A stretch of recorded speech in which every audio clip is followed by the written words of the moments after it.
about Tracy? Somebody walking in. All right. Have you heard the story about the Good Samaritans?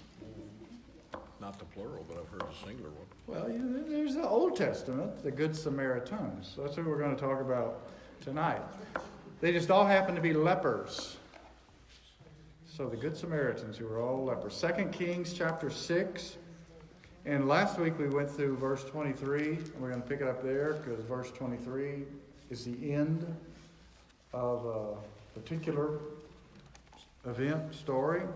And then it kind of changes real quick after that. So, all right, the Good Samaritan, 2 Kings chapter 6, starting in verse 24.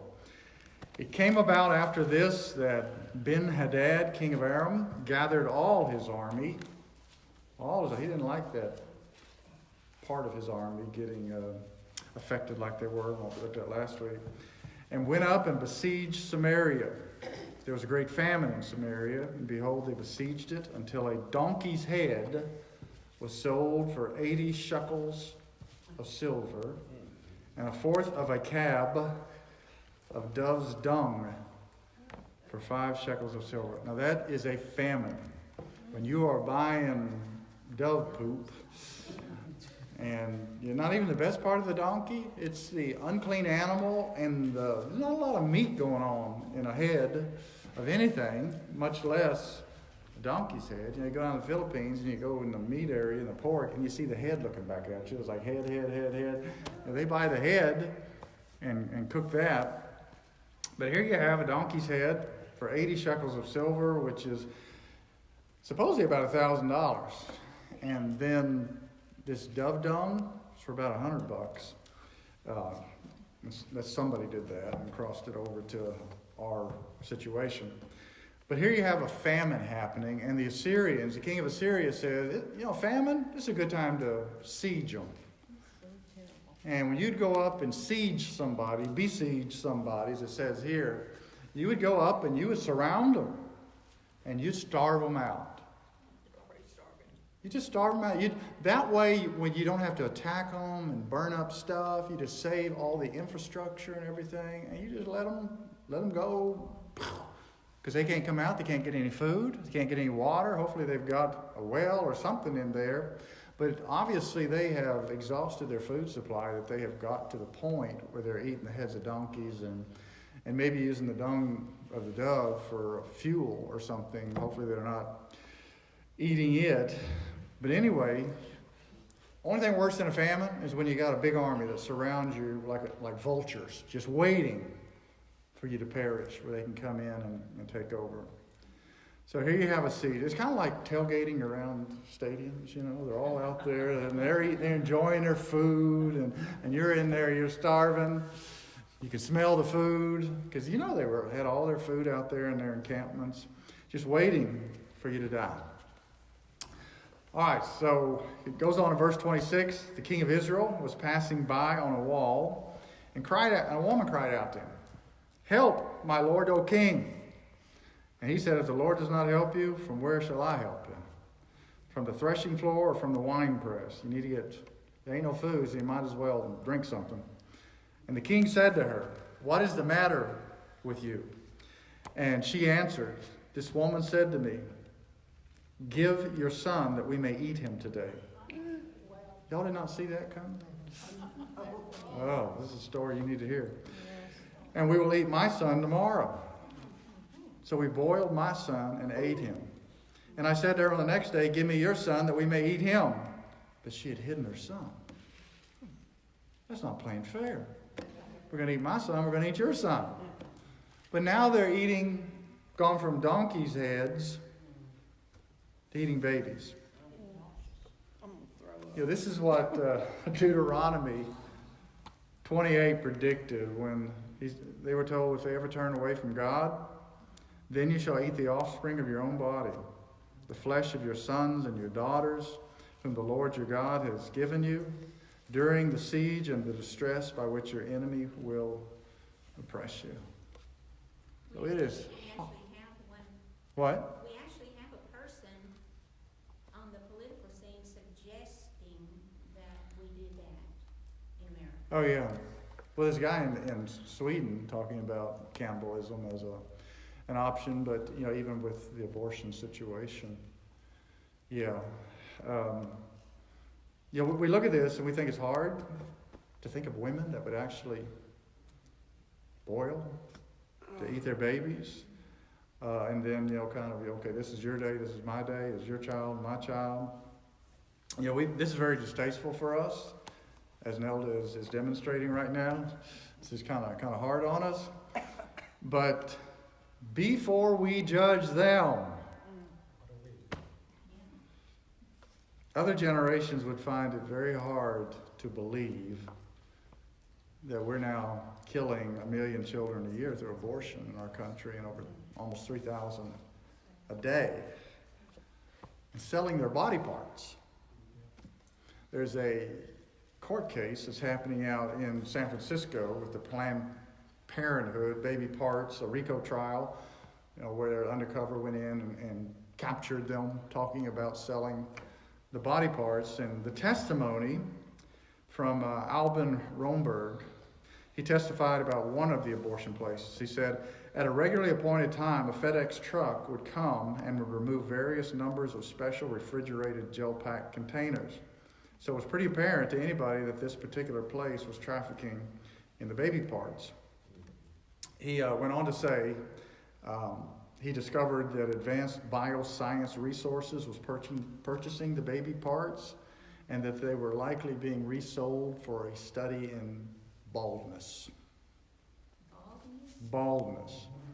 He said they were scalping the babies, taking their scalps and grafting them onto immune-suppressed mice, and then using various pharmaceuticals on these humanized mice for treating baldness. Before we judge the women of Samaria, think about America. Just imagine telling somebody in 1963 that within 10 years, America would be doing what it was doing, and that by 2019, about 70 million would be the body count. And a new California law now provides free abortive drugs at colleges throughout the state. Well, the king of Israel hears this, and just if we could only have his reaction in our country to what we're doing that he had when he heard what these women were doing. The king heard these words of the woman, and he tore his clothes. We got a lot of clothes. We could tear for a while. He didn't have a lot, even though he was king. He was passing by on the wall. The people looked, and behold, he had sackcloth beneath his body, on his body. And he said, may God do to me, and more so also, if the head of Elijah, the son of Shaphat, remains on him today. What do you do when things aren't going well in society? Who do you blame? God's representative. Let's go after Elijah. His solution was to destroy the only solution, which was to kill God's servant. And often bitter people often attack God's servants when they get mad at God. And I thought about that today, and I thought, so many churches try to hang on to problem people. And they don't realize that if they're a problem here, they're probably a problem at work, at neighborhoods, relationships that they have. And if they're negative here, they're negative probably in life. And I was talking to a pastor friend of mine that's preached here before, just moved to a new church, and I don't want to say anything over this. But anyway, he was telling me that when he was a youth pastor, that he walked into church and he went into the kitchen and they said, you need to get over into the sanctuary. And he said, why? So we just need to go in the sanctuary. So he walked into the sanctuary and he saw the pastor sitting on a chair on the stage. And there was a table in front of the congregation. Some of them were crying. And there was a yellow pad with a line down the middle of it. And the pastor said, you need to come up here and sign your name, one side or the other. One side, pastor to leave. Other side, pastor to stay. And so he went up and he didn't think about it. He went up and he signed on pastor to stay. And he said there were people calling family members saying, you need to get down here. You need to vote the pastor out tonight. And they were struggling to get 100 in Sunday school every month. And the vote went 54 to 52 for the pastor to stay. And so he said, they voted, I'm staying. All right. A bunch of people left. The church went down to 40. But it wasn't long until the church was up to 150. And the reason was, people were coming back saying, I wasn't going to come here as long as that person was here. As long as they were a part of this church, I knew it wasn't the kind of church I needed. But if they left, then this may be the place I need to be. And so we don't realize this king, he's going after God's servant. And we try to hang on to people that go after whatever situation. But we don't realize that they may be. Anyway, there may be a rabbit, I don't know. But this brought this to my mind when I thought about the first problem, get rid of God's servant. But anyway, Elijah, not the problem, is sitting in his house. The elders were sitting with him, so they already knew the answer is here. The king sent a man from his presence, but before the messenger came into him, he said to the elders, do you see how this son of a murderer has sent to take away my head? Whose son is Jehoram the king? You remember whose son he is? He's the son of Ahab and Jezebel. The first one died, gone, and so they grabbed the second son, Jehoram, and now he is reigning, and he is the son of a murderer in Elijah's eyes. He said, look, when the messenger comes, shut the door and hold the door shut against him. It's not the sound of his master's feet behind him. So the messenger's coming, the king's right behind him. So while he was still talking to them, behold, the messenger came down to him, and he said, behold, this evil is from the Lord. Why should I wait for the Lord any longer? Then Elijah, chapter 17, said, listen to the word of the Lord. Thus says the Lord. Remember, they're eating donkey's heads. And they're cooking over dove dung. Tomorrow, 24 hours, a measure of fine flour will be sold for a shekel, about 65 cents.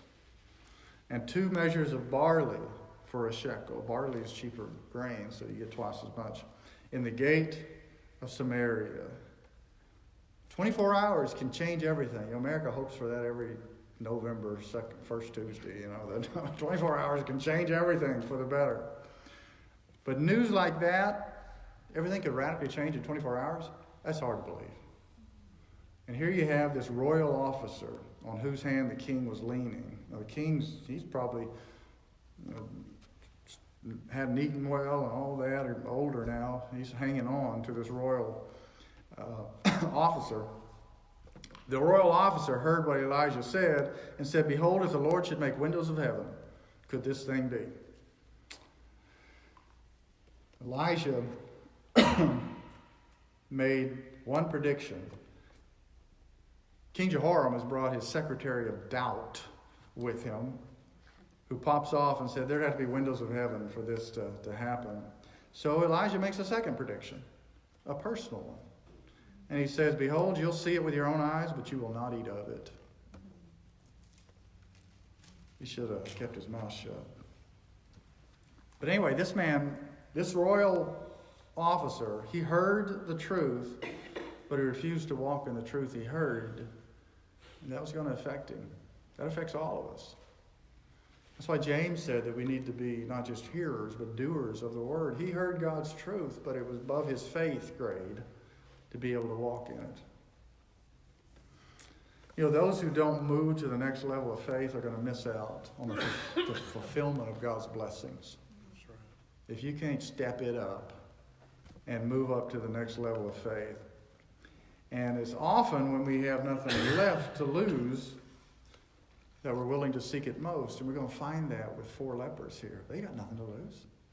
So they're going to be willing to take some stands that others aren't going to be willing to do. And sometimes God is waiting for us to get to the bottom of the barrel or the end of the rope. It takes that for us to finally say, I got nothing left. Why not try God? So verse 3, there were 4 leprous men, good Samaritans, at the entrance of the gate. And they said to one another, one of the greatest questions in the Bible, why do we sit here until we die? Why do we sit here until we die?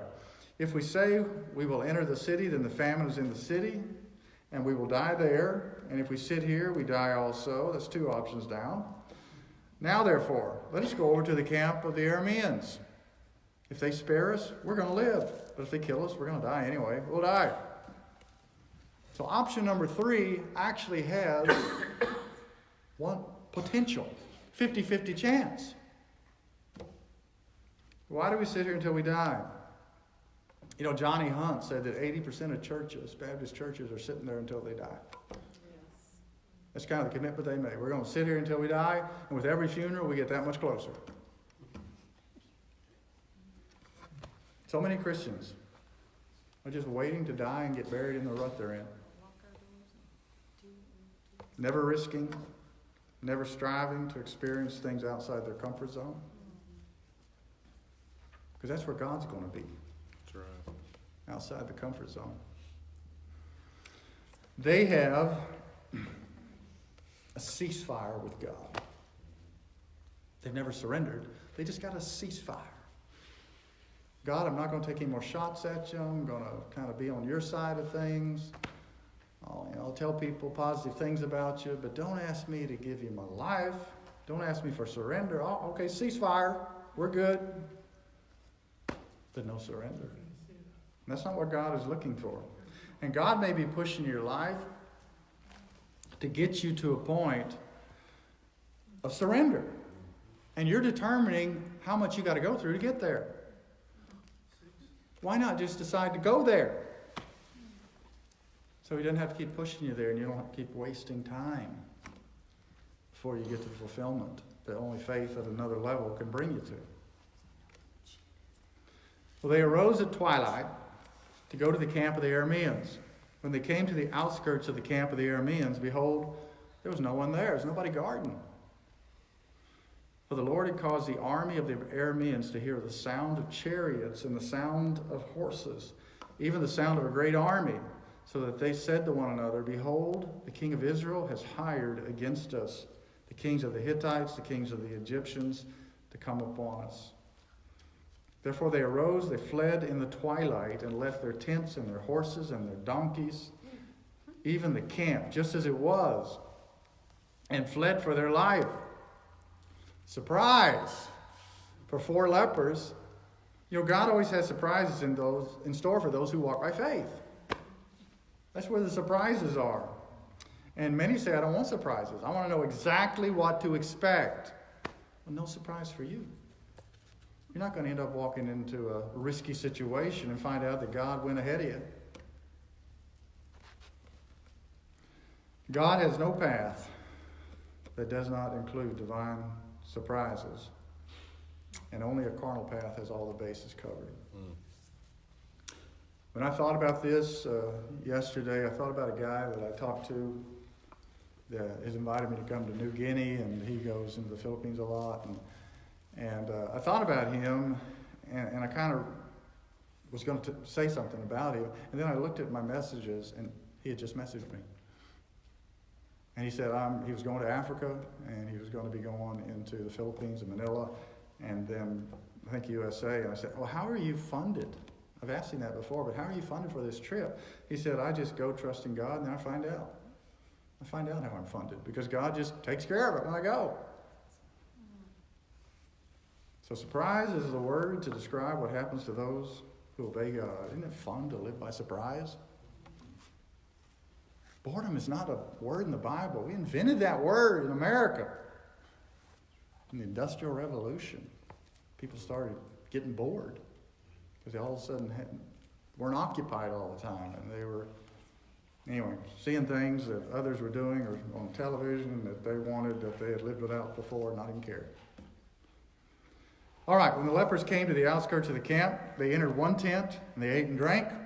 They carried from there silver and gold and clothes, and they went and hid them. And they returned and entered another tent, carried from there also, and went and hid them. They were working through the night. But just imagine this moment for these guys. They've gone to starvation, to unbelievable abundance. And they are surrounded by food and by clothes and by riches. And that you can just, taste this. What do you think of this? Doesn't that taste good? I found some more gold over here. Look at this gold. Hey, that color looks good on you. You ought to keep that garment. Just imagine that. Just going through all this. But then they stopped and they said to one another, we're not doing right. This is a day of good news. But we're keeping silent. There you go. You know how that's going to go here in a minute. If we wait until morning light, punishment will overtake us. Now, therefore, come, let us go and tell the king's household. They suddenly remember that there are others who are starving. And this abundance can not only change their lives, but others' lives as well. Kind of sounds like the Great Commission. In fact, becoming a Christian is a day of good news. It's a day of good news that's meant to be shared. And they are actually willing to share the good news with those who have abused them and mistreated them. Because they're sitting outside the walls, and if they don't have family that are willing to feed them, scraps, garbage is thrown over the wall, and they have to sift through the garbage to survive. That's how they've been treated. I would have been tempted, let them starve. If it wasn't for them eating children now. But these lepers, good Samaritans, actually from Samaria, even though they were outside the wall, they now had enough food to throw back. That wouldn't surprise everybody. They just went and started tossing it back over the wall on the inside. And the news of Jesus Christ is a provision for a spiritually starving world. And the lepers were surrounded by these probably hundreds of tents full of provision. And the gospel is exactly what the world needs, and we couldn't exhaust it if everybody in the world embraced it. The world has become what it is now because it's missing what only God can provide. That's why the world is like it's like. It's missing the abundance, the good news, and the wealth that comes out of that good news that only the body of Christ can bring it. Peace, I think the world needs that. Joy, forgiveness, hope, purpose, power for living a life at a different level. That's wealth. That's what the world is missing. The political correctness of our culture is now demanding that we stop telling the good news that we know. It's trying to find every way it can to shut it down. Then you look in churches and members argue and divide over secondary issues and neglect the primary truths and concerns, and the world dies while we're inside our buildings arguing. And you think about, Americans sit surrounded by abundance while the world is starving. And I thought about it. I've spent a lot of money going to the Philippines this year. This will be my 4th trip there. But I'm going to a part of the world where people struggle, especially pastors struggle financially. One of my friends, one of the 7 brothers, I was talking to him through Messenger. He said he and his wife were outside the church digging the septic tank for the church. He and his wife working to do that. They couldn't hire anybody.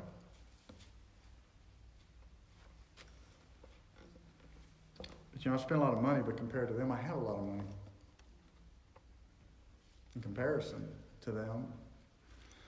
And where I'm going, these pastors of all denominations are coming together because of the physical poverty that surrounds them.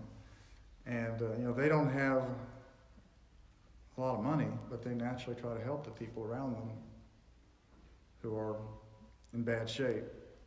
That's the kind of people I'm going to be speaking to next week. So is it wrong not to share and just spend what God has done upon ourselves only? That's what church is for. It's to make my life better. It's to make my children better. It's to give me a better future for me. That's what church is supposed to be about. And we're leaving a lot of hurting people by the roadside instead of helping them like these 4 good Samaritans did. These 4 lepers who had so much going against them. Verse 10 says, they came and they called to the gatekeepers of the city. They told them, saying, we came to the camp of the Arameans, and behold, there was no one there. No, the voice of a man, only the horses tied and the donkeys tied, and the tents were they were so scared they didn't even get on their horses. Just as they were. The gatekeepers called and told it within the king's household. And the king, they're doing this at nighttime. They didn't even wait till morning when it was more convenient for them. You don't wake up a king. And the king arose in the night and said to the servants, I will tell you what the Arameans have done to us. They know that we are hungry. Therefore they have gone from the camp to hide themselves in the field, saying, when they come out of the city, we'll capture them alive and get into the city. It's a trap. That's what ungodly people who don't see with the eyes of faith, that's how they see things from the get-go. There's another explanation besides God.